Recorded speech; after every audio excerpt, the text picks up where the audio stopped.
Do we have enough seats for?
To lead us in the Pledge of Allegiance.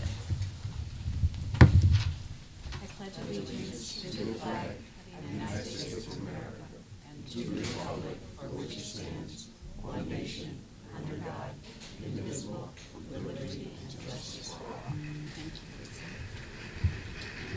all. I'll ask for approval of the minutes from our November 15th meeting. So moved. Moved by Jay, seconded by Rhett. Any corrections, additions? All those in favor say aye. Aye. Opposed? Motion carried.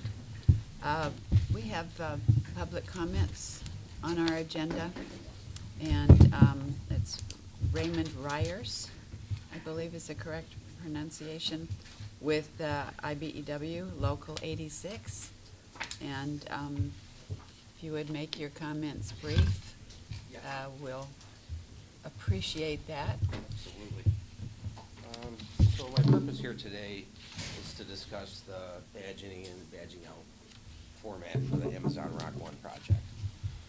It's been brought to our attention that it's been made aware to this committee that the badging process was 100% compliant. I'm not here today to throw any shade on it or to anybody involved, but just more of an informational point. So I have a prepared statement until the chair, if you don't mind, I'll read this. Okay, right ahead. Thank you. Good afternoon, Madam Chairperson and board members. My name is Raymond Ryerson. I'm the business manager of the International Brotherhood of Electric Workers, local union number 86. I represent over 1,400 electricians in the greater Rochester area, of which approximately 120 workers on the Amazon Rock 1 project. All 120 members were required to use the badge in, badge out system for accountability purposes, while in the employ of 3 electrical contractors. Members working on the Rock 1 project were subject to all COVID-19 and COMIDA requirements during the height of this project. By the COVID-19 requirements, I refer to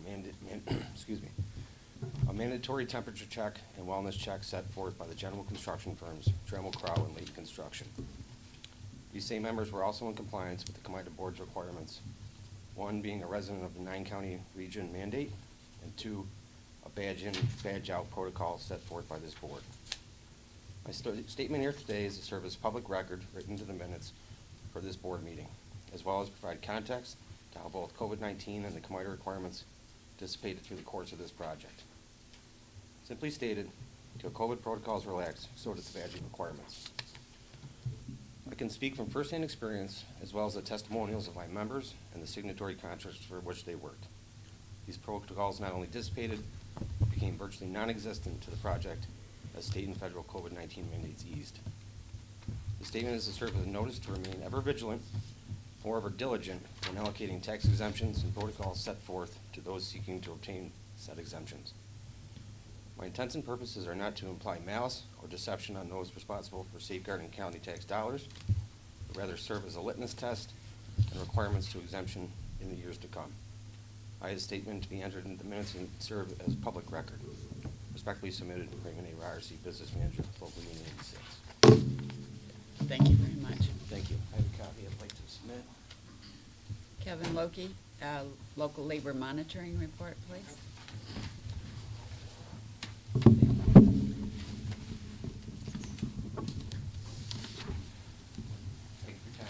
Thank you for your time. You're Thank you. welcome. All right, so I have the December 2022 monthly COMIDA report here. This report covers our visits between December 1st, 2022 and December 31st. During this period, we made 88 monthly site visits. We made 5 follow-up visits during this period. We checked for residency with 702 workers. We had 6 non-compliant over that stretch, 5 of which were no proof of residence, 1 of which was an invalid ID. For the USRE Manitou project, the current overall per this report was 72.9%. As of December 31st, 2022, all monitored sites were in compliance at the time of our visit. We had 4 new COMIDA signs that were delivered: 1200 Lee Road LLC, American Packaging Corp., 587 LLC, and IDEX Health and Science LLC. So I'll take any questions on this, and I also have the annual report if you'd like me to read that one as well. Any questions on this report for December? Did you do November? No. Do you want me to do November? Yes. Okay. That Gotcha. I think he covered it in. Yeah, that was part of the minute, I think. Oh, we did. So we'll We can have backtrack we can have a couple November months. So this will be our November report then. Just so you know, from the 1st to the 30th of November. During that month, we made 44 monthly site visits. We had 4 follow-up visits during that period. Checked with residency with 305 workers. Of those, we had 4 non-compliant. Of those, they were all no proof of residence. USRE Manitou at that time was 72.7, so they've run up 0.2. There was 1 COMIDA sign delivered during that period, and that was to Pack Smart Inc.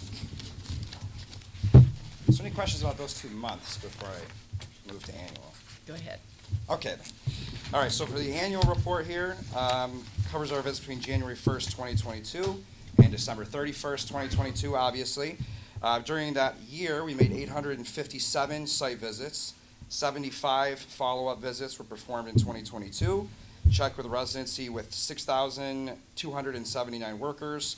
There was a total of 169 incidences of noncompliance. We delivered 27 total COMIDA signs of new jobs that started during that year. There was a 93% average compliance on the initial site visit. And then all sites were compliant within 24 hours of the initial visit during the year 2022. Thank you, Kevin. Any questions for Kevin? There Going you go. once. Thank you very much. All right, have a great day. Thank you. You too. Brian LaFountain, local labor. Good afternoon. Okay, so for this month, I have one local labor exemption to report on, which occurred in December. This was related to the Li-Cycle North American Hub project. This exemption was related to a temporary crane operator. Li-Cycle rented a crane from Maxim Crane. They reached out to Local 158 to see if they had a local operator for the crane. They did not.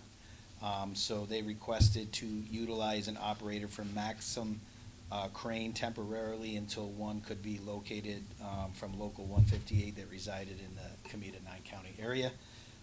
So therefore, it was based on the no local labor available criteria. Okay. Any questions for Brian? All right, thank you, Brian. All right, thank you. Greg, our financial report? Sure.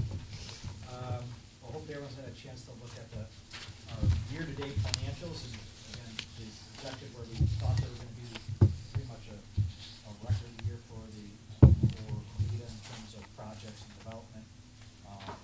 Cash has increased by approximately $6 million from where we were a year ago. As you know, we have earmarked some of that for our workforce development plan that, you can see there's $3.2 million in that plan right now, which represents the $2.5 million that we started with, plus 10% of the fee revenue we have allocated to that to come to the $3.2 million. So far, we have committed $1.4 million to that fund through various programs, and we have spent so far $100,000 of that 1.4. In terms of all of other liabilities and accounts, they're all according to budget and projections. Our net equity has increased year over year based on all the development, 74%. So like I said, strong year. You can see from our overall revenue to expenses, budget and to actual, there's not really much comparison. We had a very strong December, generating $4 million of fee revenue from a few big projects that got us over that $8 million fee revenue for the year. Like I said, everything else is according to budget. We're a little bit over on the programs, and that's to be expected based on the fee revenue that we have generated. And I think, if you look back, probably about it's probably 30 months, we have approved over $6 million of programs, $2 million in 21 at the end of the last quarter, and $4 million this year. A lot of that being the workforce development plan, but again, obviously, we want to show that we're generating the fee revenue, but also, putting back to programs that we support. So you can see that for the programs that have been approved by the board. The only other comment, in terms of looking, forward as we start 23 is, we had come into this year with a backlog of projects that were approved, not yet closed. That amount was about $4 million coming into 22. We're going into 23 with about $1 million.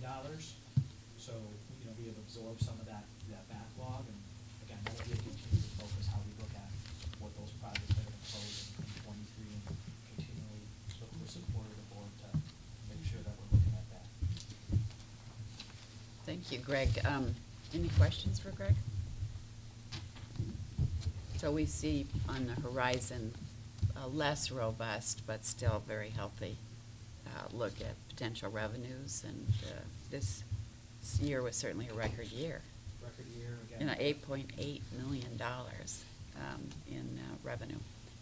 But as you mentioned, we're putting a very large portion of that back into the community with the workforce development programs in a much broader way than we've had in the past.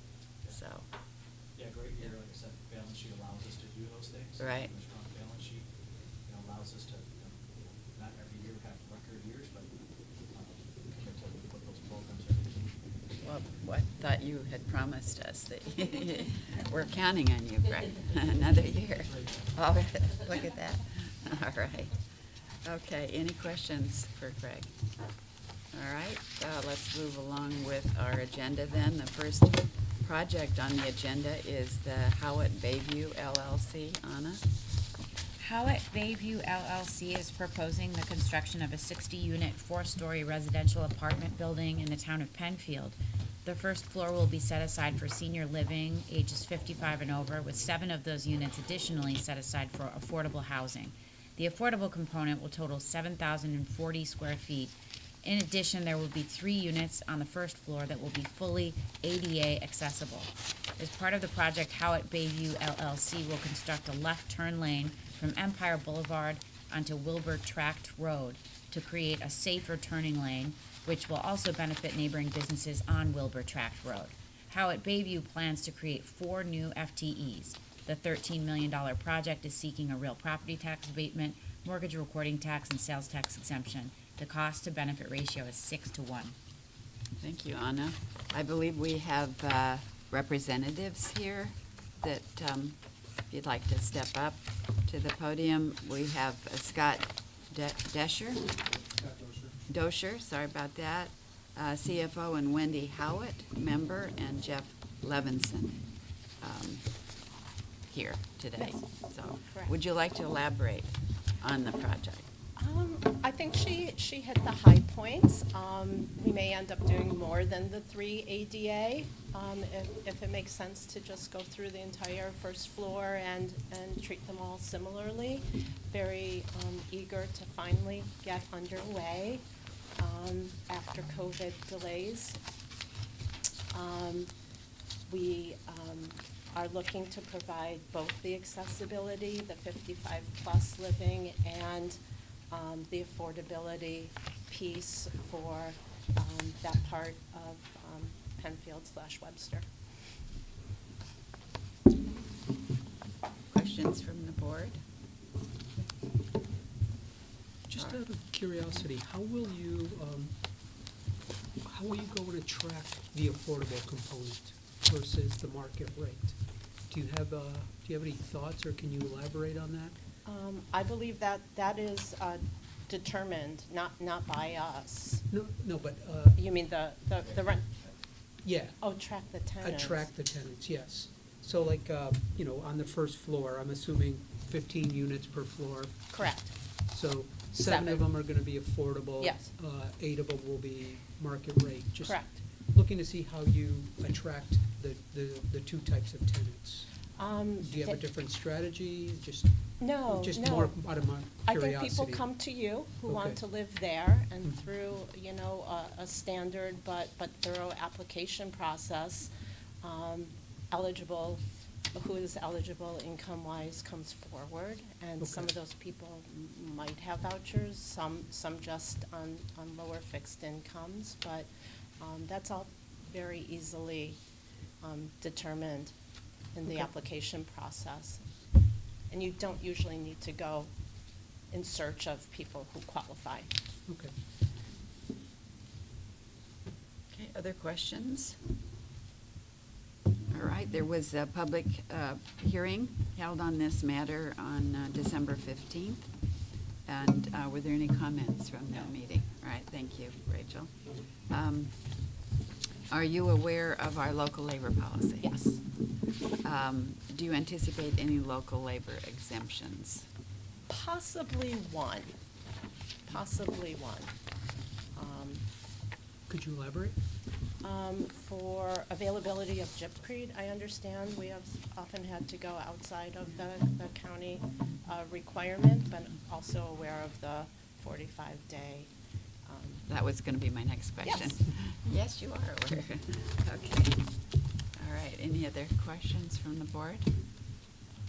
All right, the seeker process is complete, and we'll move forward with the reading of the resolution. Anna? I move to waive the reading of this resolution and subsequent resolutions. Okay, is there a motion on that? You're moving it and Rhett seconding. Any additions, comments on that? All those in favor say aye. Aye. Opposed, motion carries. So I'll ask then for a motion for inducement and final resolution approving a real property tax abatement, mortgage recording tax, and sales tax exemptions. Moved by Lisa. Second. Seconded by Jay. Any additional comments, questions? I'll take a roll call vote. Jay? Yes. Lisa? Yay. Troy? Yay. Joe is absent. Is he on? He's absent, okay. Rhett? Yay. And Norman? Yay. And Ann is a yay, so motion carries. Thank you Good luck very with much. the project. Thank you. Very happy to see that you're moving forward with this. As are we. All right, thank you very much. Second project is the Whitney Baird Associates LLC Security Risk Advisors International LLC.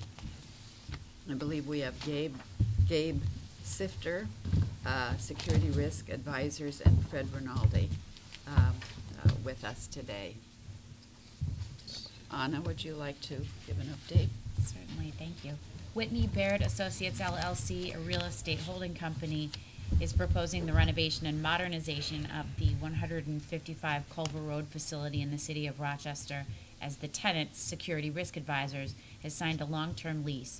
The $730,000 project is projected to create 44 new FTEs over the next 3 years.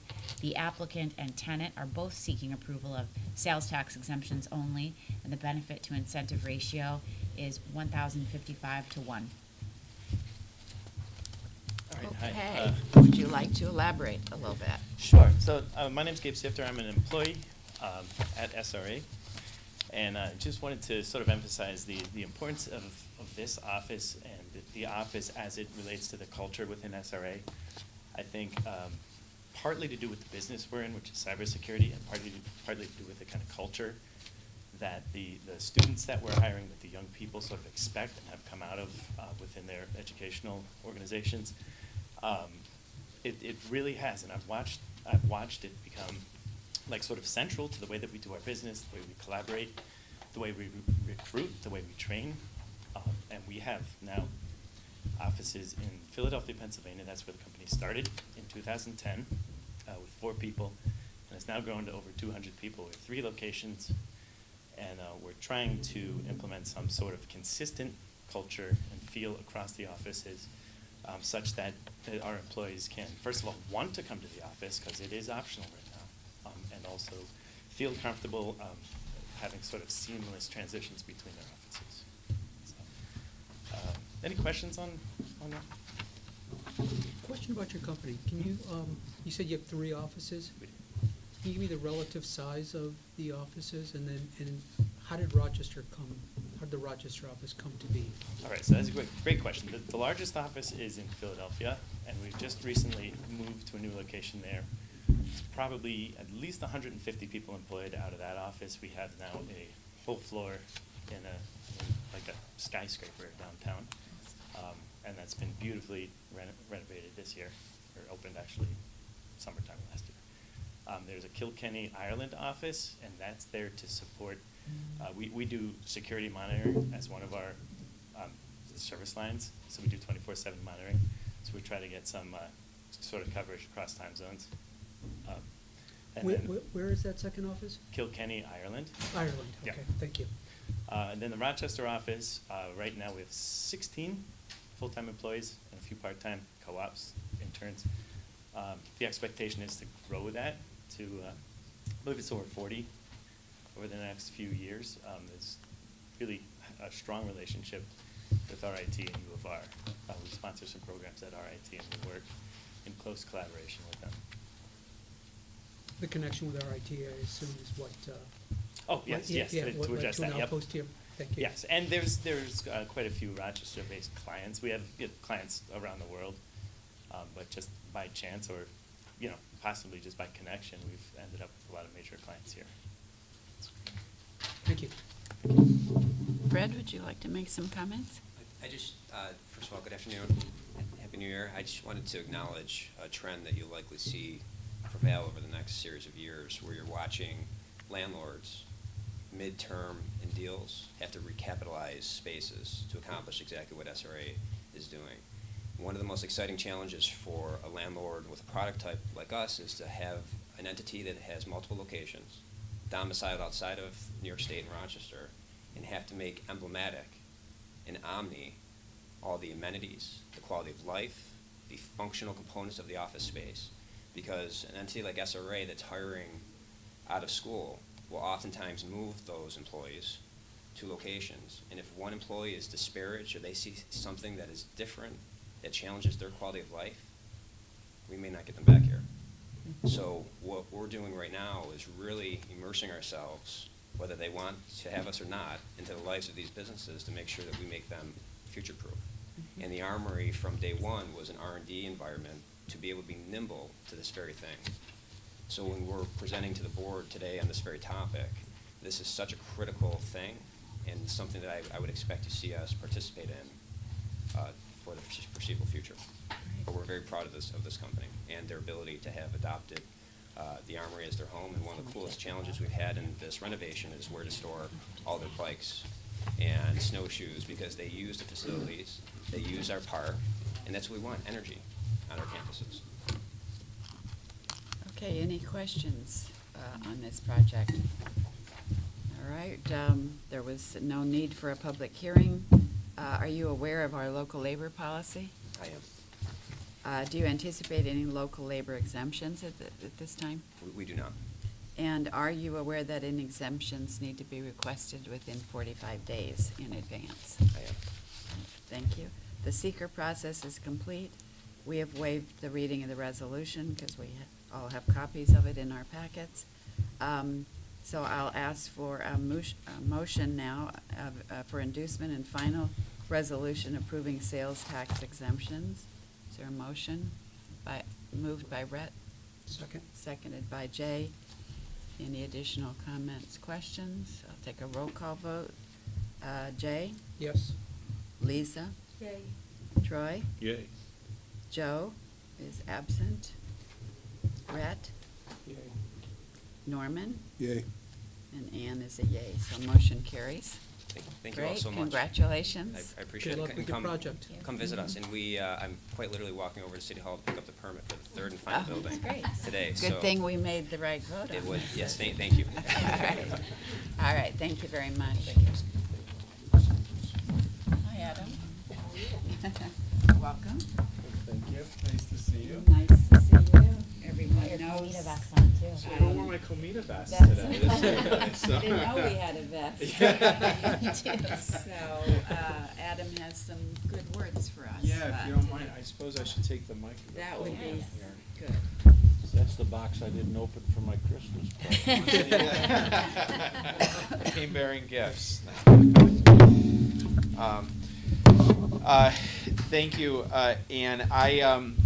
And thank you for making a few minutes available to me here to come in and talk to you all this afternoon. I am here to recognize COMIDA's 50 years, the 50th anniversary of COMIDA's existence here in Monroe County, and to thank you for your work, your partnership, and the collaboration that we've had certainly over 50 years, but also, most importantly to me, over the last 3 years that I've been county executive. I have really just had the honor and privilege of working with all of you to do some really great things for this community. You know, COMIDA plays such an important role, you know, especially as we transition from, you know, that company town. And I just heard this expression just a little while ago. We used to be the company town to the company's town, right? And how we've diversified, you know, our economy and our economic future here. And COMIDA really plays such a central role in supporting that business development, job growth here. And I want to thank you for that. Just since the pandemic had started, one of the first projects we even worked on together when the business community really was forced to shut down was the zero interest loan program. Anna worked very well hand in hand with all of you on the board to create this loan program. It was one of the first of its kind to happen very, very quickly. In the heat of the pandemic, it felt like it was like 3 years, but it was like a week. And we had this loan Overnight. program, right? It was very Practically. quick. Yeah, right. But really just to help survive, and then obviously you forgave those loans, I think, too, right, at the end of those. But under your thoughtful leadership as well, just earlier this year, last year, when we went through the COMIDA modernization project, really thinking about how to not just use your ability to help with incentives and abatements to help companies like we just saw Fred here at the podium, but to then invest dollars back into people to help support those companies, to make sure that the taxpayer investments you're making to help incentivize development is being invested back into people to make those developments successful. And it's such a creative, forward-thinking way of doing business, really investing in that ecosystem to make sure that not only are we attracting good businesses here, but we're putting your dollars behind investing in the workforce to make those businesses successful. And so I really want to thank you for doing that. And your work too, since I've been county executive, it's almost $3 billion. Almost $3 billion in projects that you've supported as well. And you should really just be so incredibly proud of all that work. So I want to thank you for that partnership. Thank you for working with me in the administration and Anna and Rachel and the whole team and all the work that they do. I'm at a lot of groundbreakings and ribbon cuttings as a county executive, and I'm always so proud when it's a COMIDA project, a COMIDA-backed project. That's creating jobs in this community. So on behalf of Monroe County, I have a plaque here to commemorate the 50th anniversary of the founding of COMIDA, and I'll read it for you briefly. It says, for 50 years, the County of Monroe Industrial Development Agency has partnered with local businesses to aid their growth and development. COMIDA works to increase the economic output of Monroe County and improve the quality of life for all of our residents. Over the past half-century, COMIDA has aligned with the goals of Monroe County in its daily work creating jobs, spurring innovation, and enabling opportunities for businesses and local development. Thank you for all of your work that has created countless new opportunities for our residents and improved the quality of life in Monroe County. And this is presented on behalf of Monroe County taxpayers by me. And again, I want to thank all of you for taking your time away from your other responsibilities, your jobs, and your personal life to do this on behalf of Monroe County. I know you don't do this out of any personal or financial gain. You do this because you love this community and you want to see Monroe County be successful for generations to come. So thank you, thank you, thank you. And God bless you and good luck on hopefully a very productive upcoming year. Thank you, Adam. But You're thanks welcome. for your support, too, of all of the workforce development programs. It really takes all of us working together on that, and I think you've really led the way to sort of expand that process beyond what we had been doing in the past. So we appreciate the partnership, and we're very proud to be a part of this organization and all that we're doing to expand the growth here and day after day and add fuel to the economy. So, but 100%. we know your schedule is crazy busy, so this means a lot to have you here. I meant to be here a half hour earlier.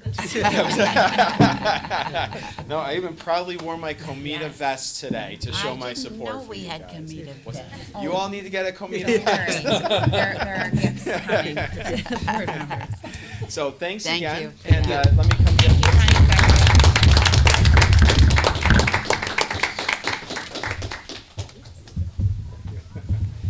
Hey, welcome How you doing? aboard, How you man. doing? Welcome aboard. You're doing good, thank you.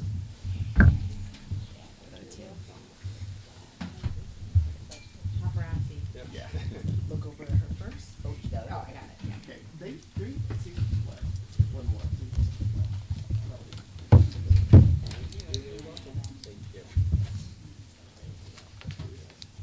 Thank you so much for joining us. You're welcome. See you back. Absolutely. Good to see you.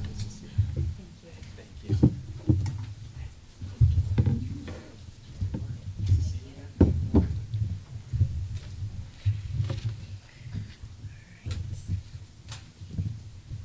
50 years. Does he get to have some? All right, we'll send some October's too, because I think we'll be meeting here for a while, so. Right, right. Yeah. Okay.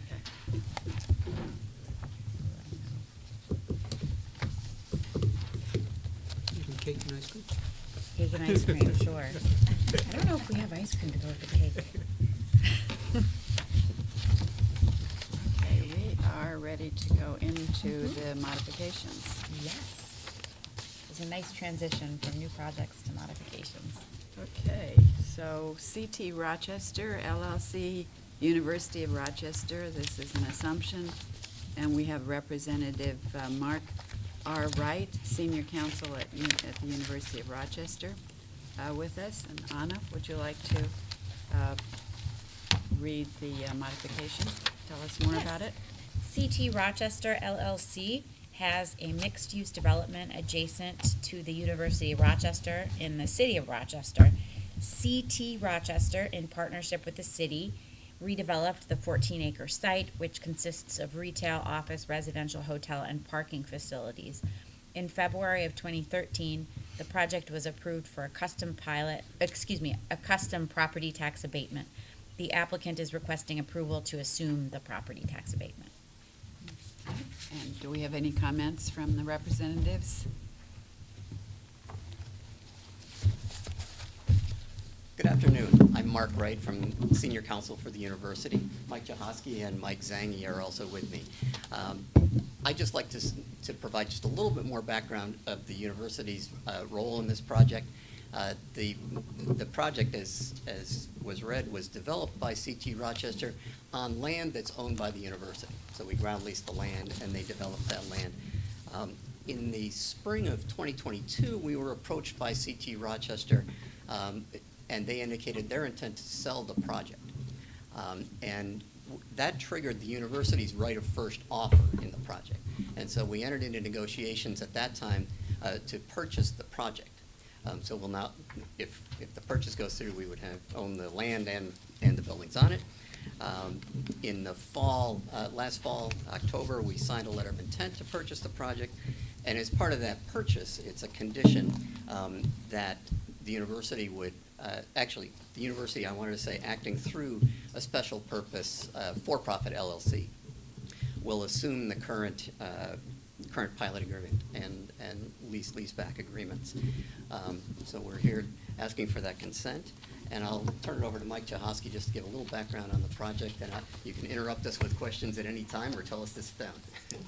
Thank you very much. Thank you. Thank you. So happy to answer any of your questions, but just quickly, for those of you who may not be familiar, this is the College Town development anchored by our Barnes & Noble bookstore, the Hilton Garden Inn, the CVS. There's 154 apartments, 144 market-based, 10 affordable. We will continue to operate those, and then there's 125,000 square feet of retail, 50,000 square feet of commercial, a parking structure. Our intent is to continue to operate as it currently operates without any changes. They will not be student housing. They will remain market-based housing. And we will continue to invest. It's the front door of our campus, so we want to make sure, our intent to purchase, again, they wanted to sell. We wanted to make sure the ownership stayed local. It's too important of a property for the university to allow somebody to not maintain it at the standards that we need it maintained at. So I think we acquire everything but the Hilton Garden Inn. It will remain in a ground lease to us. The rest of it would move over to us under the agreement. And I can answer any questions you may have. Any questions on this? So the intent is for the duration to maintain it as it is, not to bring it Correct. into a nonprofit or any type of... Correct. Yes. That's good. Any other questions? Brett? Could you tell me, as far as the apartments, have they been fully rented since the beginning? Or? They have been, and there's actually a waiting list to get into them. So it's been a very popular product. We own most of the other housing nearby, which is student housing. But again, this is a mix. There are a fair number of students. There's also a large number of staff who work at the medical center. There's graduate researchers, others that live in those units, as well as just general public. Okay, other questions? Okay, I'll ask for a motion to approve the assignment of the real property tax abatement. So moved. Moved by Norman, thank you. Seconded by Rhett. Any other comments, questions? All those in favor say aye. Aye. Opposed? Motion carries. Good luck to you. Thank you very much. Nice project to hear about. All right, the next modification is the FCP Driving Park LLC, 1001 Driving Park LLC, an assumption. Anna? Thank you. FCP Driving Park LLC, a real estate holding company, constructed a new 40,000 square foot building for its tenant, Farmer John's Popcorn, in the city of Rochester.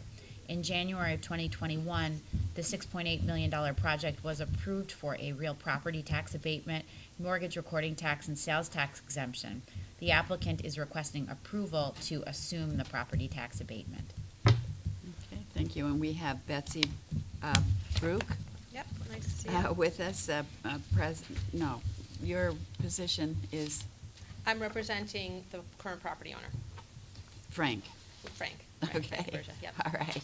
So tell us what you Yeah, like to add. so this is a pretty straightforward transaction. The property is under contract. It has been leased to Farmer John's. In the many applications I've been here, this is truly one of my favorites. Farmer John's has been growing by leaps and bounds. This was a built-to-suit. They were purchasing some new equipment, hiring more people. They make popcorn and popcorn products. What you might recall about their application is they like to hire people with barriers to entry into the workforce. They have, I think if I remember, there's multiple family members of the same families that are working there. They hire a lot of immigrants, primarily trying to employ residents of the city of Rochester. It's a very neat operation. So the transaction here is relatively straightforward. It's just a sale of the property to a new property owner. The lease remains in place. No changes. Okay, thank you. Any other questions? All right, I'll ask for. Comment? Oh, Norman, yes. This project here, I know just a little bit about. This was once the Fotech property at 1000 Driving Park, one of the worst environmental sites we've had in the city. It was completely remediated. It was turned around. It was changed. And now that it is once again on the tax rolls and being able to employ folks and making sure that it's on a bus route so the people that are basically don't have means of transportation to get there, get to work. They're doing exactly what they said they're going to do, working with Frank Ambrosia in the past to make this happen. It's truly something to see this come full circle. So I applaud you, and I say thank you for, doing what you say you're going to do. So I completely support it, and it's good to see you, Betsy. Thank you. Nice to see you too. Thank you, Norman. Any other comments, questions? Okay, I will ask for a motion to approve the assignment of the real property tax abatement. So moved. Moved by Norman. Seconded. Seconded by Lisa. Any additional comments? All those in favor say aye. Aye. Opposed? Motion carries. Thank you very much. Thank you. It's a pleasure to see everybody. I love being Nice in to live have you meetings with us. again. Okay, O'Connell Electric, Inc. Anna. Thank you, Ann. O'Connell Electric Co., Inc. is a full-service electrical contractor providing comprehensive design, build, construction, service, maintenance, and emergency response services. The proposed project is a 20,000 square foot, two-story office building and training facility consisting of 56 offices, a large training room, and related common area. This building is necessary to accommodate O'Connell Electric's power division, continued growth, and expansion. O'Connell Electric anticipates creating 5 new FTEs in addition to the existing 19 FTEs. In June of 2022, the $6.5 million project was approved for a real property tax abatement, mortgage recording tax, and sales tax exemptions. The applicant is now requesting an increase in project costs of $4 million due to the increase in construction costs, and this amount includes $3,050,000 in purchases of vehicles. The total project cost is now $10,577,000, and the new sales tax exemption benefit amount is $551,029. The mortgage recording tax exemption is $52,500. The applicant is also requesting an extension of the sales tax exemption through June 30th, 2024, due to the extended completion date. Okay, we have Dick Camping with us this afternoon, VP of Operations for O'Connell Electric. Would you like to elaborate? Excuse me, I would. Since I was last here, been some time has passed, and we've had a chance to rethink our project. Anna's already said what we were asking for. Our construction costs went up $1 million. We thought we were going to tweak the budget, and it ended up being even higher. So that was quite a rude awakening. As well as we had the opportunity, we've had vehicles on order that we need to do our work in the power group, bucket trucks and forestry trucks, because we have a subdivision of the power group that now does forestry work, not landscaping, but clearing power lines, so we can get our people in to do that type of work. So they go hand in hand together. Well, what's happened is the supply chain is finally loosened up on all these trucks that we had on order, and we saw an opportunity to make a purchase under this agreement if we get the modification, and that's why I'm here, obviously, that we could invest in our non-manufacturing equipment, being trucks and chippers, and so we have applied for those. Are they bucket trucks? Bucket trucks. They are the line trucks that you see out on the road Right. that have the buckets that carry the men up to the power lines safely, so that we don't have to climb poles any longer. Occasionally in somebody's backyard maybe, but mostly from bucket trucks. And they get used for both vegetation and power line electrical work. So obviously we have the trees hanging on the power lines, we have to go up and cut the branches off first, make it accessible for the guys that then go up and do the actual work. And so how many trucks? Oh, how many bucket trucks? I'm sorry, I didn't No, hear no, your question. I'm just, that's a second question. I don't know the exact number. It jumped around as we worked on this number. Because of availability, we had to change which trucks. I think there's between 17. I was going to say 15 and 18. Thank you very much, Brett. 17 trucks. So they're pretty expensive, obviously. We got over $3 million in ask, and we're only getting 17 pieces of equipment. Now, we have way more than that, and we're buying many more than that, but you're helping us to achieve this 17 truck purchase, which will deliver, by the way, the same time we deliver the building. It's going to take us a year. Even though they're releasing those trucks to us, we won't see them all through probably the end of 2023. So it's still a slow process. Any questions All from those trucks the are going to be board? stationed here at the Henrietta location? Absolutely, yes. Any other questions? Are they stationed, are they also gonna be on call to go outside of New York State? All our equipment gets commandeered basically for mutual aid from all the other utilities across the country that have trouble. They have a mutual agreement with our local utilities that release all that help and that equipment to go chase the storm work and help people that are in tough problems. Most recently, Florida was a big one. We had 330 people there and about 120 pieces of equipment that we took from here and drove to Florida with. So you can imagine how many people between here and Florida also moved south to help out the Florida effort. It's a tremendous, tremendous amount of work and expense for the utilities to rebuild their infrastructure. In fact, a little side note, any of you know Sanibel Island's pretty well known. That was devastated and the causeway was washed out. Our trucks were put on barges and floated out to the island and unloaded, and we were the only ones working there because we were able to get our trucks on the barges and get to work where we would be How most big helpful. is your fleet overall? How big is your fleet overall of We have technicians? probably, in addition to about 150 of our own equipment, which would obviously be added to, the 17 will be added to that fleet. We have rentals of probably 175 units as well, because we can't purchase enough. So our ask for it to be out helpful to everyone, we need this equipment and the manpower. We can get the manpower.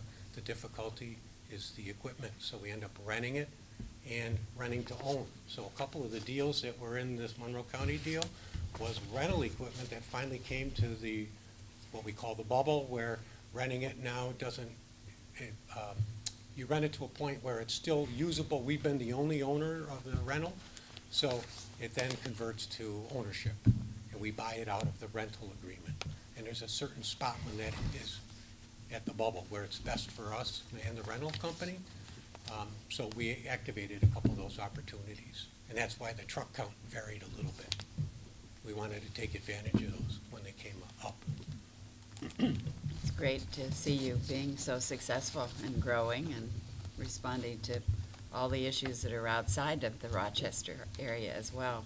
That's very impressive. Any other questions? All right, I'll ask for a motion to approve an extension of the sales tax exemption through December 31, 2023. Been moved by Rhett, seconded by Jay. All those in favor say aye. Aye. Opposed? I have to abstain, I'm sorry. One with one abstention. Motion carries. All right, thank you very much. Thank you. Congratulations on your 50 years. Thank you. Thank you. Good luck to you. We don't look that old, do we? Yes, lady, you do. No, you don't.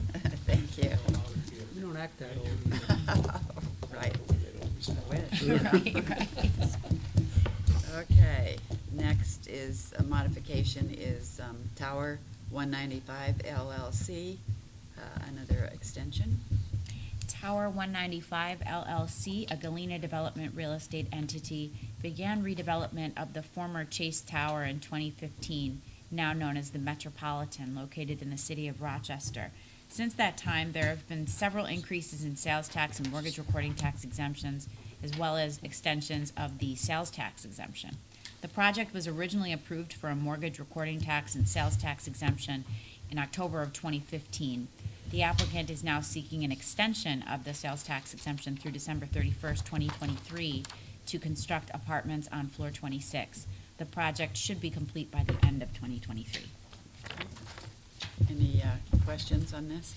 All right, I'll ask for a motion to approve an extension of the sales tax exemption through December 31, 2023. So moved. Moved by Lisa, seconded by Norm. All those in favor say aye. Aye. Aye. Opposed? Motion carries.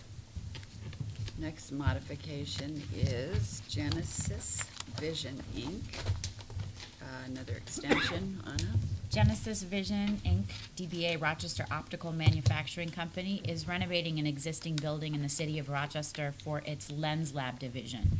In December of 2021, the project was approved for sales and mortgage recording tax exemptions, and the project was approved for a sales tax extension last year through the end of 2022.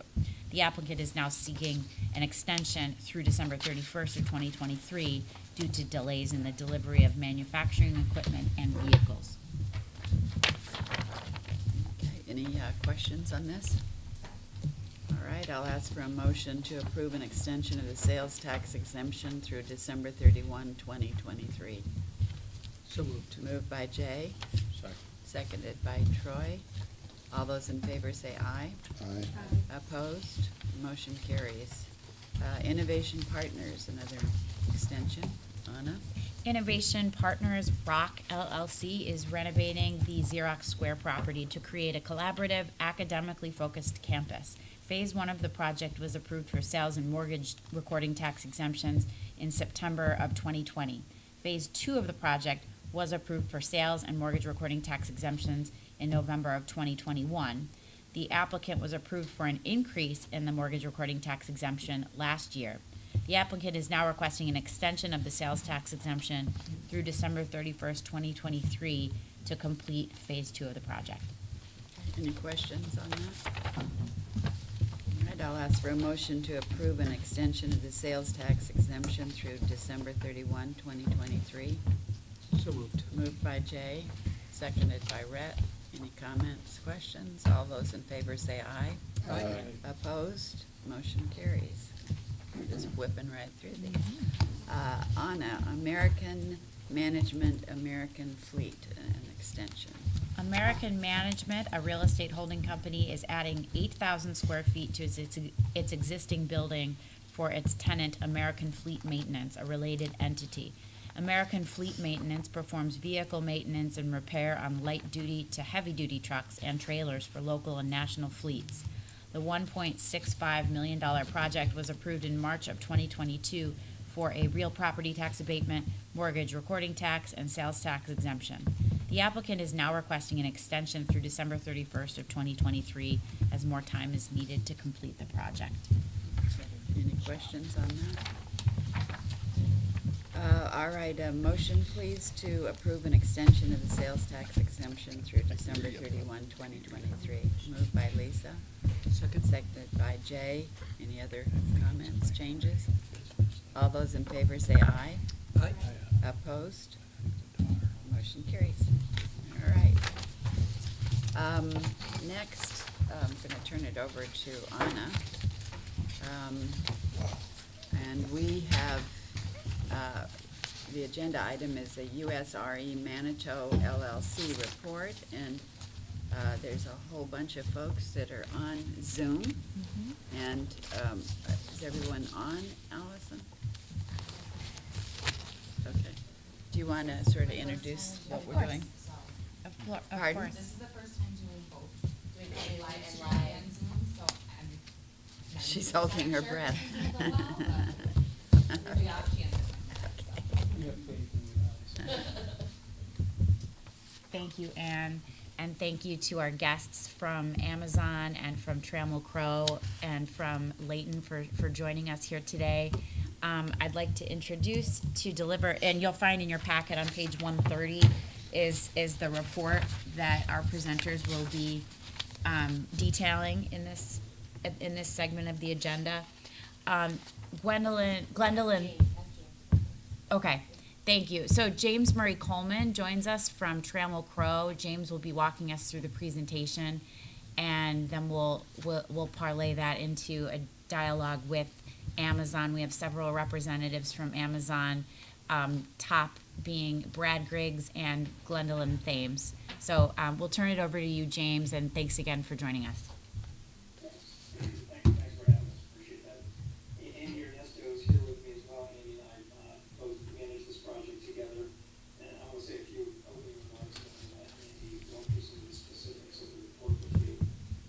But in general, just to refresh everyone's memory, this is the Rock 1 ARS project that we constructed with Layton Construction on Amazon for Amazon. And that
happy to take any questions you guys have in the report too. That was appendix F in the report that Andy was, that we were showing on the screen here. So we're happy to answer any questions that the board might have, and again, appreciate your help on this project. We appreciate your being with us to give us this update and report today. Glad for all the good things that you're doing in the community, broader community, by having a successful project.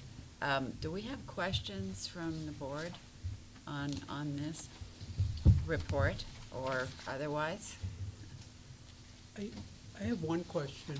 I'm pleased to hear you had basically a belt and suspenders approach, if I understand it correctly. One was the badging system, and then one was affidavits of payroll from contractors. Is my understanding correct? That's correct. We wanted to make sure that we had the actual head count of the number of people that were on the site, and that corroborated on a monthly basis. And we tried to tie those together with the pay applications from each group, because many of the subcontractors have local people and non-local people working on the project, depending on where labor was available to them. And so, we use that to corroborate the percentage of the payroll that was local and non-local. And then it was also just good to keep track of everyone that was on the site on any given day. So when the folks from Kevin or Brian from Loki Brook couldn't make it to the site, he could simply walk through the site as well and look at spot check the badges, see the colors on their badge, ask to see their license. They were requested to keep their license with them at all times, so we made sure people weren't changing their badges. The other thing that helped with that badging system, which was unique to us, it wasn't a cheap system, but it ultimately made this kind of accounting quite simple. We could actually keep bad players from coming back to the site. But we did have folks that wouldn't adhere to some of the very strict construction safety rules, and so we asked those people to leave. There were some instances where they tried to come back onto the site again, so we were able to actually control that activity as well. So that badging system is highly recommended, and we've shared all that information with Anna and Brian. Hopefully that, on bigger projects like this in the future, you guys can use that system again or something similar to it to track these kinds of metrics. So my question relates to the numbers that are reported here. Is this based on the contractor's affidavits, or is this based on the badging? And can you also speak to just how closely aligned were those two numbers? And if there were any significant deviations, can you address those? The figures here are just to the affidavits. This is just payroll. These are just the dollars, and that was the overall goal of the agreement, and as well as the waiver was to make 70% of the total spend on labor be local. So we wanted to emphasize that that's what we achieved, and that was the goal here. We originally anticipated hiring about 2,000 employees for this project. Ultimately, we only hired about 1,400 employees, of which about 65% were local and 30% non-local. But what happened here, and talking to Leighton as we tracked them and asked more questions, was effectively the local people, these are unique individuals, right, that would come to the job site. So if you got a job, if you were actually asked to come and work at the Rock One job site, people did not want to leave that job site now. They preferred to go to work there every day if they could versus go out of state or go to another job site. Leighton did a fantastic job of keeping an extremely clean, extremely safe job site. We made sure, of course, it's the Travel Pro way, and working with our capital partner, USA Real Estate out of Texas, that people got paid in a timely way, which is critical to subcontractor cash flow. So this was a highly desirable place to work, and we found that we ended up using a lot less unique individuals than we originally thought, and that's what attributed to sort of the change from 2,000 to 1,400. So that was the result of the badging system. The payroll system is also well accounted for as well, and the numbers that we shared here. Thank you. Any other questions? Any other comments, Anna? I would love to ask the team from Amazon to speak if you have any additional commentary to make on the status of the project and the timeline for Rock One to be open and functioning in the town of Gates. Sure. This is Gwendolyn Thames. I will jump in here. Can you hear me okay? All Yes. I have to do a mic Yes. check? Yes. Okay, great. So good morning, Chairwoman Barr and the entire COMIDA Board of Directors. Thank you so much for the opportunity to come before you, and congrats on 50 years of service to the Monroe County and your wonderful recognition today by County Exec Fellow. My name is Gwendolyn Thames, as I stated. I lead our economic development efforts for Amazon in the state of New York alongside my colleague Brad Griggs, who's on and who you probably previously met when this project first got underway. Want to take an opportunity just to give you kind of an update on two active projects in Monroe County. The first one being Rock One, which, as James and Andy stated, construction has been underway on the over 2 million square foot facility on Monticello Road in Gates that will create at least 1,000 new jobs in the region. A refresh on the facility type, this is called an Amazon Robotic Sortation Fulfillment Center, which powers Amazon's first mile operations. It is tech enabled via our robotics equipment, and is where customers' orders get fulfilled. So if you are Amazon and an Amazon customer, you're buying that Buffalo Bills hat, more than likely it's coming from this type of facility and working its way through our logistics network and ultimately being delivered to your doorstep by our last mile of facility delivery drivers. Status of the site, as was stated by our development partners previously, due to supply chain issues across our network of facilities, this site opening has been slightly delayed. And currently we are projecting early Q3 of 2023 this year, opening barring any other unforeseen circumstances that could cause further delays. As of today, the core and shell facility is complete, and so Amazon's startup team is beginning to install our material handling equipment, the robotics, our furniture, fixtures, to get them up to Amazon's operation standards. As we prepare for the official launch of this facility, Amazon's team has been engaging in initial discussions with the county as well as other organizations in the regions to really talk about community investment and are evaluating potential opportunities to really be a good corporate citizen and neighbor. And we look forward to kind of our ongoing discussions with Annalise and County Exec Fellow and again others to kind of further solidify that as we get towards launch of this facility. The second project is Rock 5, as we call it, and Amazon speak. That is our auction site, and just wanted to provide a brief update there. Unfortunately, again, as stated, macroeconomic factors, supply chain issues, and really our network priority shifting have caused a delay in opening of this site. We are currently evaluating this site in the context of how it fits into our logistics network to serve our customers, and we hope to be in a better position to share firmer plans in the next month or so. So we will be continuing our dialogue with Annalise and team, and we'll keep the board abreast of our plans for that site.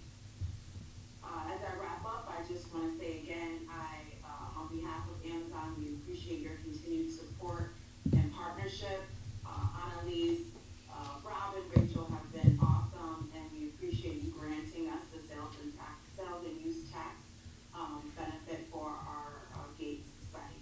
I'll pause there for any questions. With an anticipated Q3 opening, when do you feel you'll begin recruitment for individuals to staff the facility?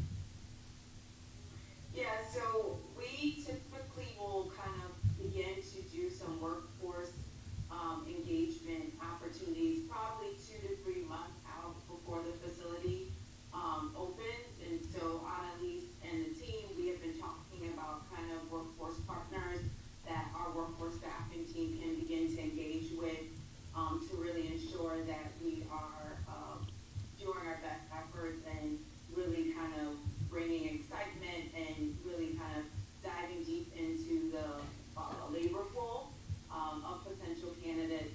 And then we typically will start to hire, and like hiring events will start to happen maybe 10 or 8 to 12 weeks out before the facility is launched. In light of some of the news about Amazon evaluating its its real estate footprint, is there any impact on Rock One? At this point in time, no, we are full steam ahead, and we're excited and committed to be coming to Rochester.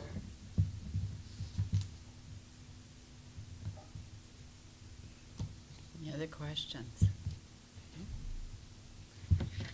Thanks for the thorough update and letting us know where we are. It's been an amazing group of projects, actually, for the last several years, and making a huge economic impact to our community. So we're delighted.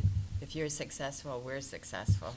So we Absolutely. appreciate that very much. And just one comment for my fellow board members, if I was actually driving by and around this site this weekend, if you haven't been out there, it's I would encourage people to take a drive out there.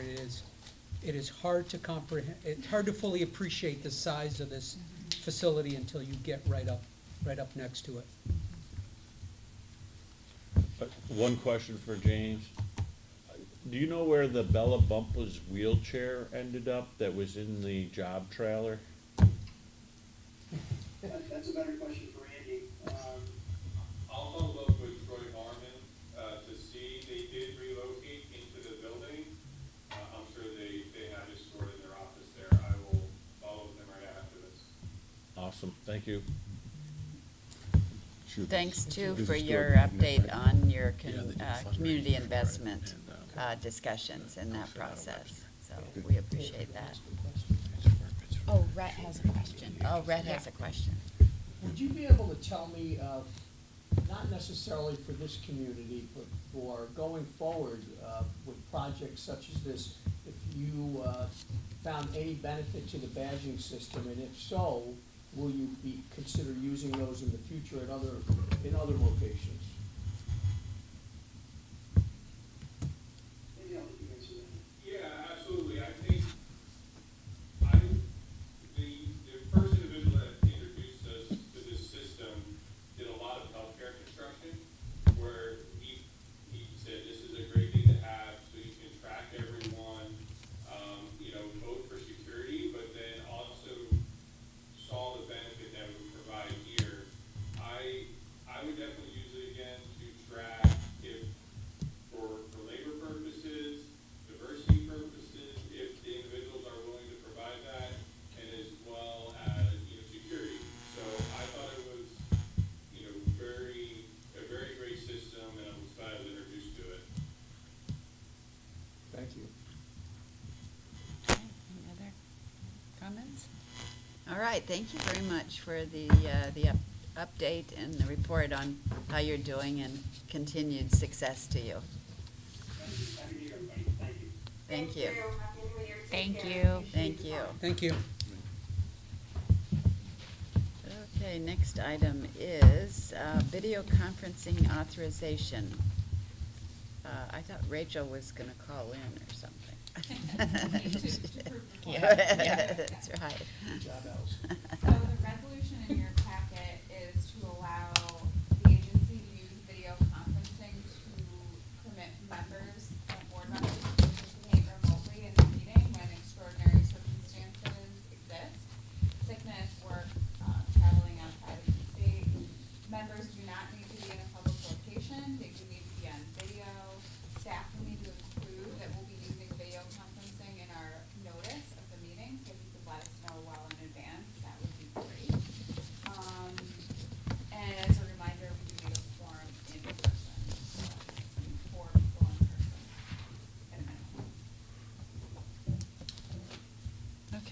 questions?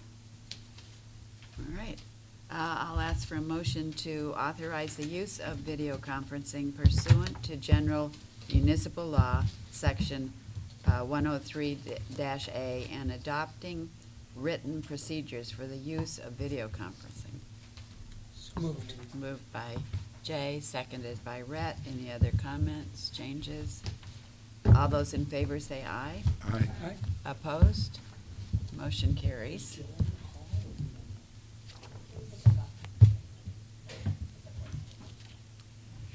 So the next item on our agenda, everyone's been great hanging in there with us. This is a long meeting. Jay, as chair of our governments committee, will report on the actions of our committee today. Thank you, Chair Byrne. The Governance Committee met at 11 o'clock today to review the annual contracts. There were 5 of them. They're listed here. Auditing, accounting, CFO services, local labor monitoring, local labor exemption, as well as legal services. And the Governance Committee recommends renewal of all of these contracts for calendar year 2023. Can we lump them all together? Is that okay? The one motion, yeah. I think it's a great idea. Okay, so Jay is actually making the motion. Is there a second? Seconded by Rhett. Any other comments, questions? All those in favor say aye. Aye. Opposed? Motion carries. Did you have any other comments you want to report on from the discussion of the meeting?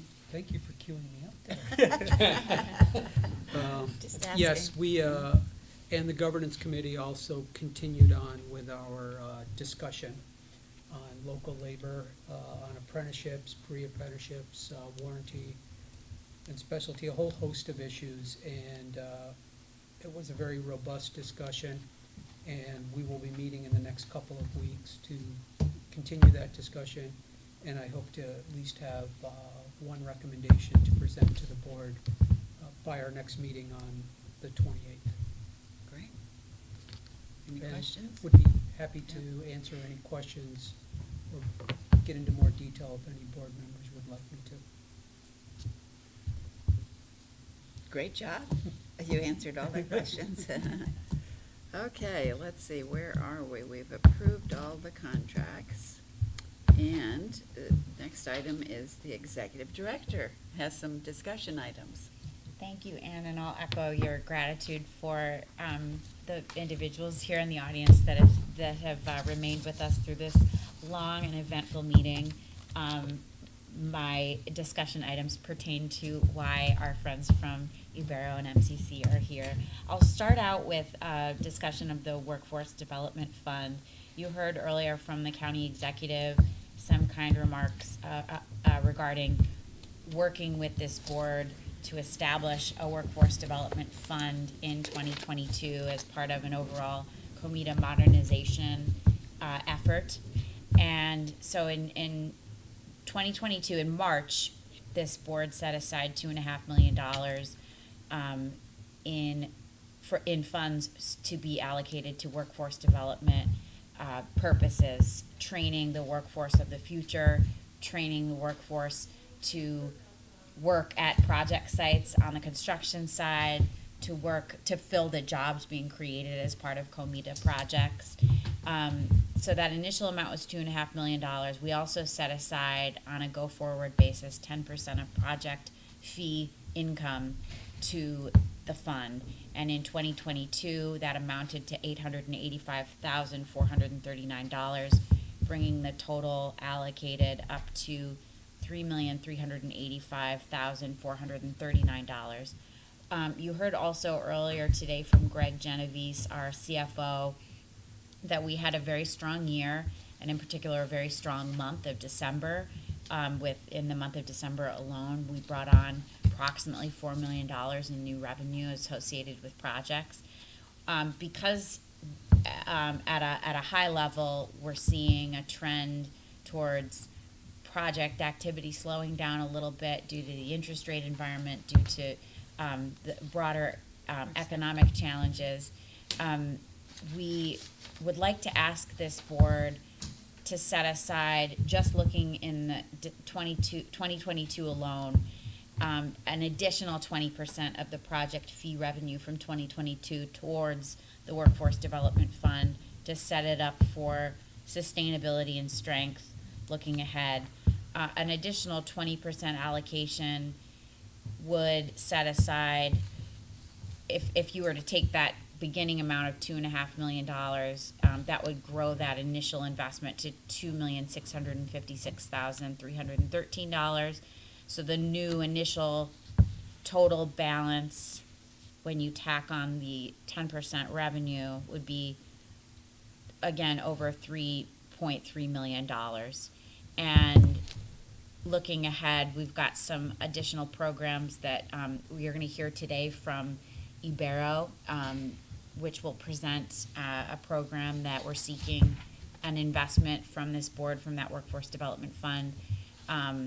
So I'm asking for the board to consider allocating an additional 20% of revenue from the 2022 projects towards the Workforce Development Fund. Any questions on that? So Anna, would that be roughly 1.6, 1.7 million additional, like 20% of the 8.8 million? Is that what? Yes, Okay.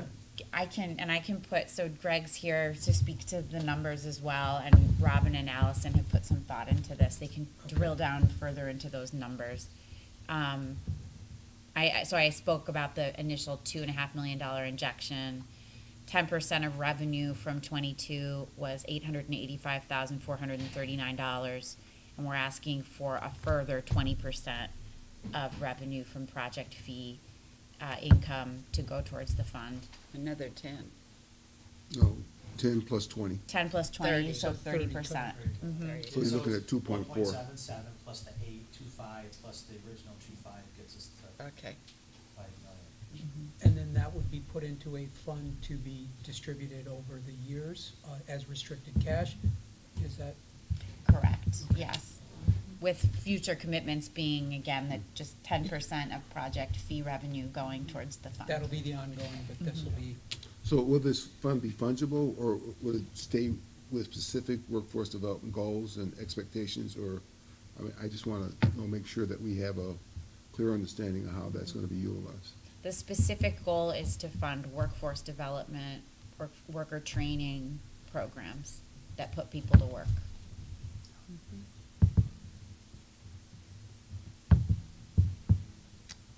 Okay. Are there any questions or concerns? do you need a motion? She does. Yes. I would hope so. By the way. Yes. Okay. Thanks, Jay. I need a motion to allocate an additional 20% of the fee revenue received in 2022 to the Workforce Development Fund. Moved Second. by Rhett, seconded by Norm. Any other questions? All those in favor say aye. Aye. Opposed? Motion carries. All right. Thank you. Thanks, everyone. Moving on, I am very pleased to introduce Angelica Perez Delgado and Miguel Melendez from the Ibero-American Action League. Angelica and Miguel are here to present a program proposal for this board to consider funding from the Workforce Development Fund. This is the Ibero Workforce and Entrepreneurial Connections Program. And the request is for $250,000 in 2023 and future out-year commitments of $250,000 for the subsequent 3 years, for a total of $1 million to support the implementation of the Workforce and Entrepreneurial Connections Program. And you can see in your packet information about number of participants and completion rates and placement data. And with that, I'd love to welcome Angie to the podium. Thank you. Thank you. Thank you all for having us here to consider our proposal for our Workforce and Entrepreneurship Connection Programs. Congratulations on your 50 years. And as I was listening to Amazon, it reminded me of all the great conversations that I've had over the past year when we have large corporations that are looking to create employment opportunities here in Rochester, and how many of them have reached out to Ibero in order to diversify their workforce and be able to provide a stronger bilingual staff. So this request is really about getting the infrastructure together to be able to respond to those needs. I just recently had a great meeting with the folks for T-Mobile, who are opening up a facility that will employ over 1,000 people, and their great need of bilingual workforce and our ability to be able to respond to that need. Same can be said for Charter Communication, who has reached out to us via our national affiliate, who is looking to expand their bilingual workforce.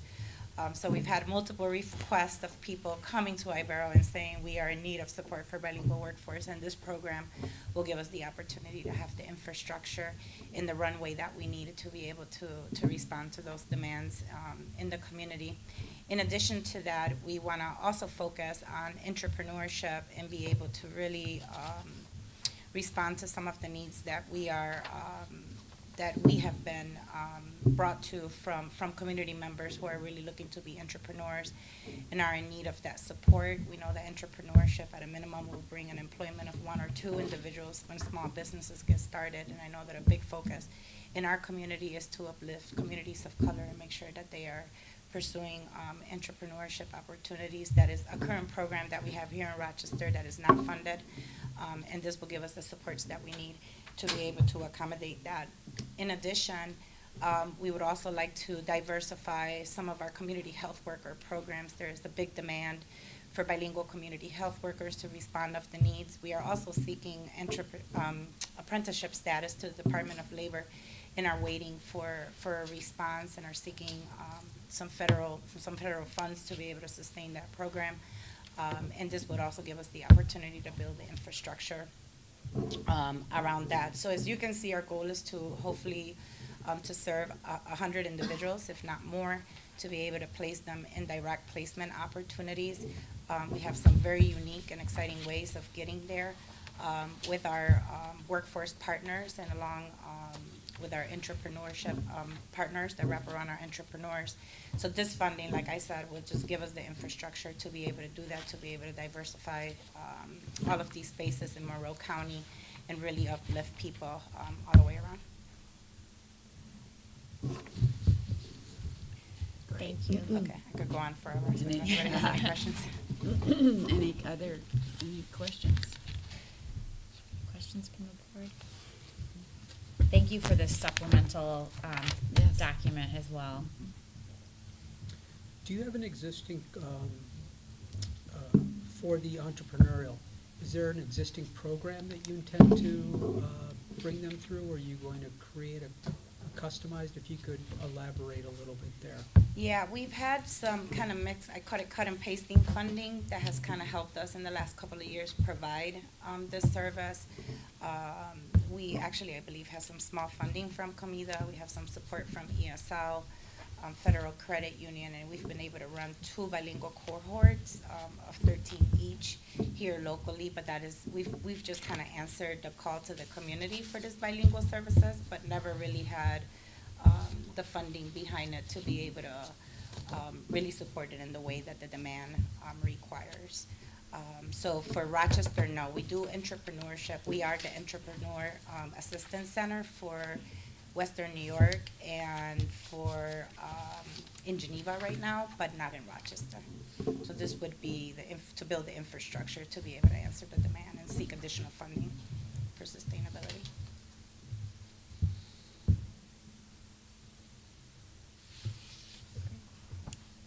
Okay. You ready to vote on the matter? You need a motion? I'm about to ask for one. I'm- Guys, I'm I'm trying to not move gonna- this I along. know both of them, I know. so I'm not gonna say anything. Okay, I will ask for a motion to approve the execution and delivery of a contract with the Ibero American Action League to support the Ibero Workforce and Entrepreneurial Connections Program in an amount not to exceed $1 million for 4 years, subject to annual board approval. So move. Okay, moved by Norm, Second. Seconded by Jay. Any other comments, questions? All those in favor say aye. Aye. Opposed? Motion carries. Thank you. very much for One joining comment, us. I read through your pro forma, or what your goal is. I would love to see you look at possibility for some green type of job training, some solar stuff, especially around what's going on with what New York State is doing, trying to electrify everything. So I think that's an area where there's a tremendous growth opportunity in regards to workforce development. And I'm glad that you say that, because Unidos US was asking if we have the infrastructure to pursue those opportunities, and this will give us what we need to be able to pursue that, so. And I know just a little bit about that, so if you need my assistance, you can Of call course. me offline, I'll talk to you. Of course, we'll take care of that. Thank you, everyone. Thank you very much. Thank you so much. Okay. Our next item, speaking of workforce development, we have a long-standing, very successful partnership with Monroe Community College, by which COMIDA effectively subsidizes in-demand, real-time in-demand worker training associated with many of the projects that the board here is approving for expansion. And with us here today is Jim Gertner from MCC. Jim is the Director of Operations and Director of Operations over at the corporate college affiliated with MCC, and is here speaking on behalf of the large and very strong workforce development team there, led by Dr. Robin Cole. So thank you, Jim, for being here with us today. Thank you, Anna, for having me, and Chair Burr, members of the board.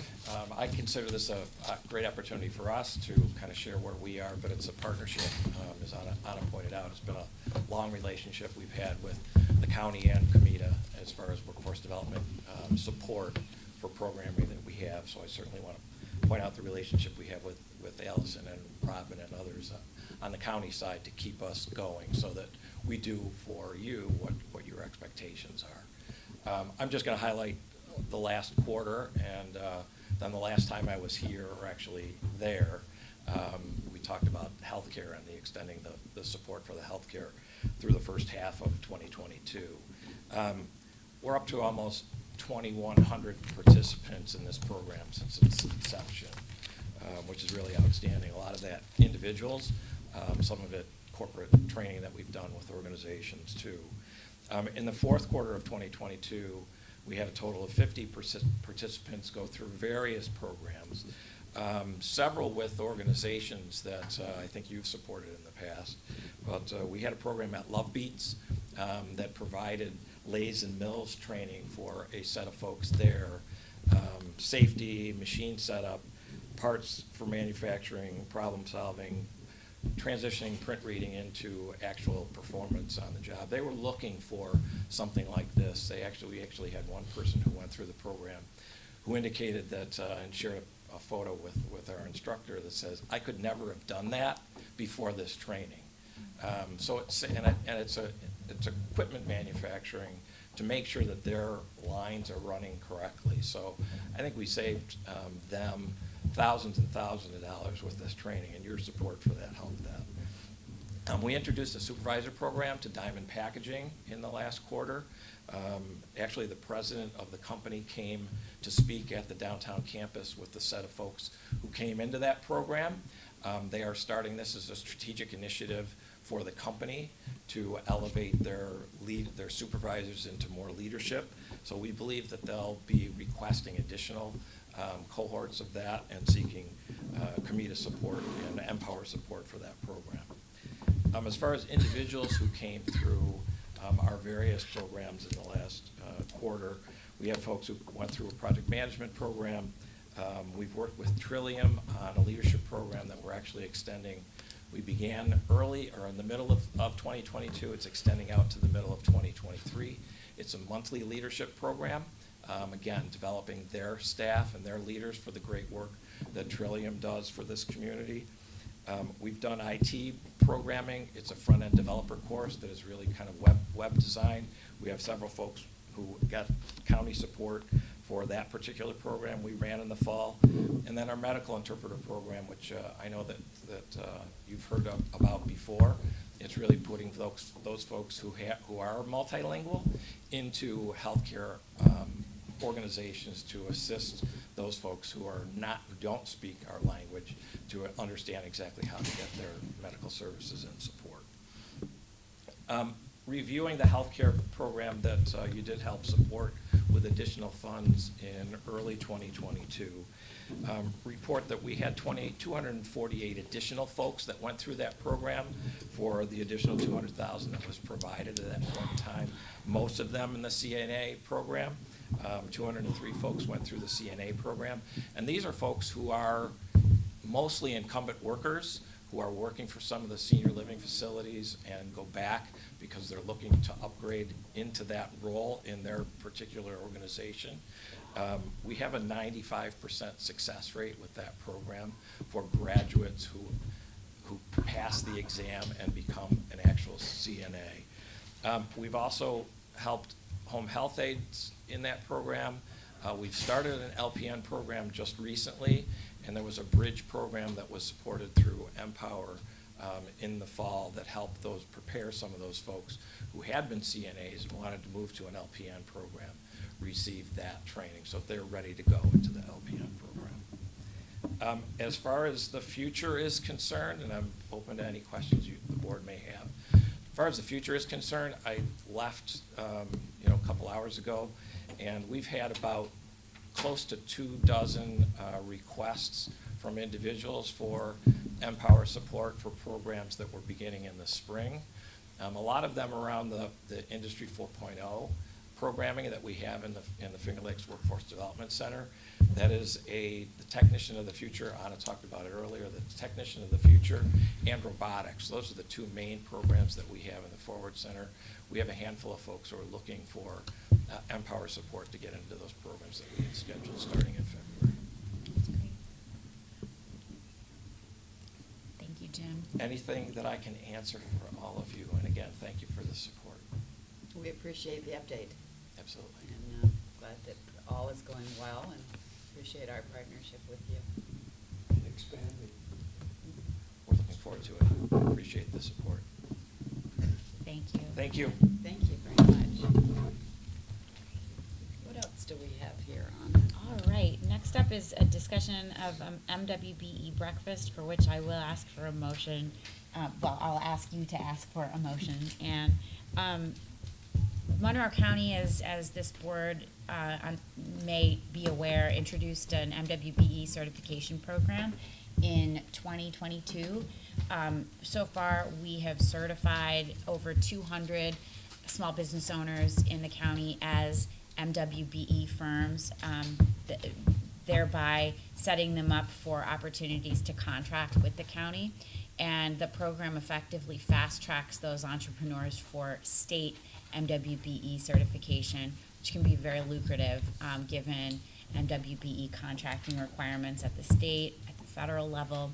The county is currently collaborating with the Greater Rochester Chamber of Commerce on organizing a recognition event in February 15th in the morning, to recognize these 200 plus small business owners and thank them for working with the county on certification, and also to roll out some other announcements and programs that we hope to through which we hope to support many more small business owners.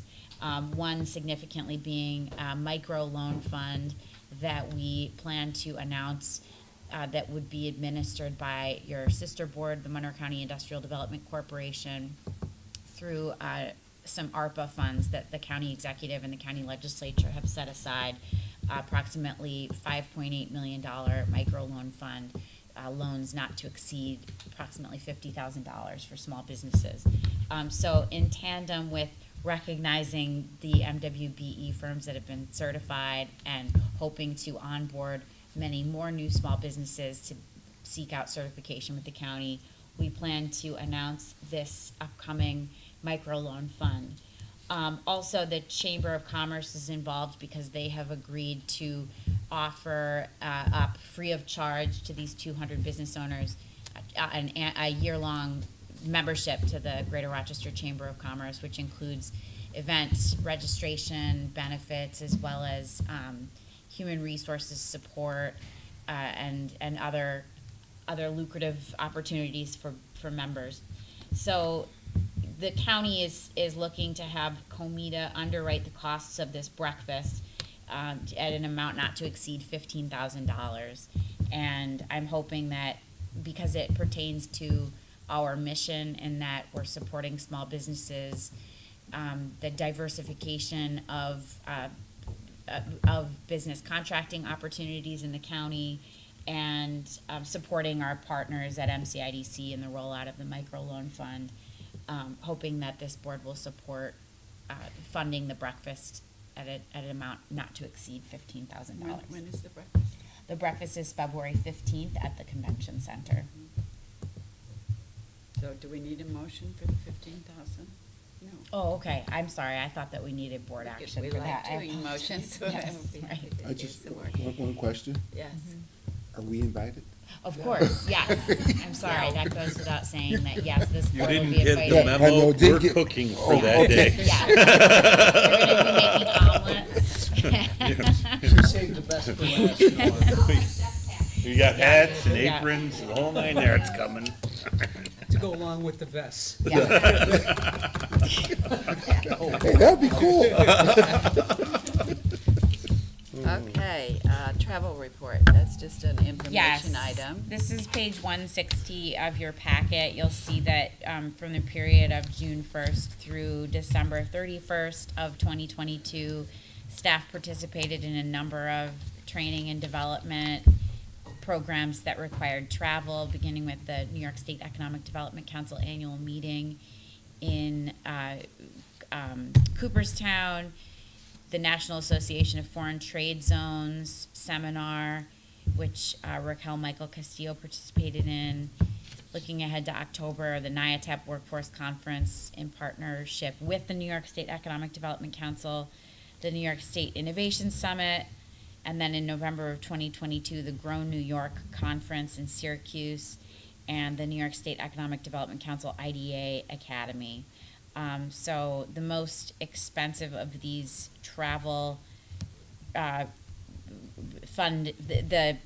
most expensive was the New York State Economic Development Council annual meeting, $6,920, just due to the volume of staff participation. Very glad to have our entire economic development team represented. Are there any questions or concerns about any of these programs in which staff participated this past year? It's not. I Thank signed you. up on that just. Oh, thank you very for- much. And- For the records. And then finally, our dashboard. You heard from Greg earlier about our financial condition, but incentive summary. So year-to-date sales tax exemptions, we've got 30 so far. This is December of 2022 because we couldn't meet last month due to quorum. The prior year end, there were 52 sales tax exemptions. Mortgage recording tax, 17, and then the prior year was 29, so you can see our numbers were a little bit down. Pilots, year-to-date was 17, with the prior year being 27, and total company investments, prior year-to-date was 1.3 billion, excuse me, and the year-to-date was $734.1 billion. And I think you can see the project volume numbers were down, but in terms of investments, the numbers were up, and this was due to significantly the Life Cycle project. Job summary, year-to-date 2022, 29 total projects, with the prior year end 52. Retention, 1,948 jobs retained, and the prior year was 1,480. New jobs, year-to-date 737 new jobs, prior year end 2,058. The year-to-date new jobs required is 245, with the prior year being 773. And then fees, looking at year-to-date 2022, $5.3 million in project fees, and that didn't include, at the time, I don't believe that included the life cycle project, but perhaps I'm speaking out of turn there. It did include the life cycle, okay. 21 was 6.9 million. And then the paid to date was 4.8 million, 2022 projects, and the year end 2021 was $6.2 million, and outstanding $479,235. And then our workforce development fund, we've reviewed, allocated from 10% of project fees in 2021 was $885,000, $885,439. We've had that discussion regarding allocating an additional 20% from project fees from the 2022 year. Are there any questions about the dashboard from December? I do have a report for you on the commercials with building trades. Oh, great. We've had over 16,000 hits in the time that it rolled out. So it's working. That's great. exciting, okay. That's a huge number. Do you have any numbers on number of individuals that have contacted the trades The for contacted training? is probably above 30, and active filled out applicants and continued conversations about 12. That's great. Yep, Wow. yep, so it's working. How long is it slated to run, Troy? Or is it I think it's for a year. for a year? Yeah. Okay, Great. That's fantastic. That's Thank you, exciting. Troy. Yeah, Yeah. Okay. We'll look forward to continuing to monitor that. Thank you. Anything else on? No, in celebration of our 50th year operating and serving Monroe County, we have lunch from Dinosaur Barbecue. Ah, And cake also, and right? cake? My goodness. But we'll end the meeting before we serve food. All right. Any other discussion items? All right, I'll ask for a motion to adjourn the meeting. Moved by Rhett, Second. seconded by Jay. All those in favor say aye. Aye. Opposed?